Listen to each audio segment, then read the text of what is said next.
ki bir minberde kan ağdallı adını. Kim? Hazreti Abdullah ibnül Mübarek. Birun merizmiş, meriz halmış, sırqavlap yatanmış. Şonu bir soramanı vardır, baran adam da kan kepleyenmiş. Sakırda oturan yanında. Falan ineme, falan bir direk. Bu kan keplemenini çın Hudayi alim adamla qavurmuyor. Nemetçe kalkın gurrunu ölenip oturuver yani. Abdullah ibn Mübarek meriz yatı, sırqavlap yatı. Soramanı varan adam, keyfi kök sakırda oturan yanına. Abdullah ibn Mübarek münnezir otaktan qavcağın bilmiyor.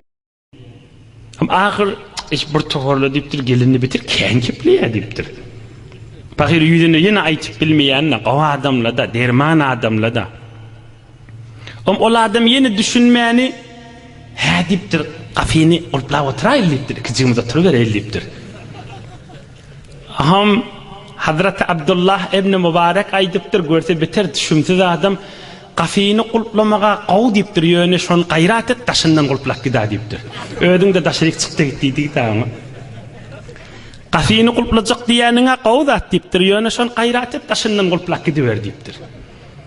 Hudayi için imanlı qav adamlar kan keplemen halayenlerdirler.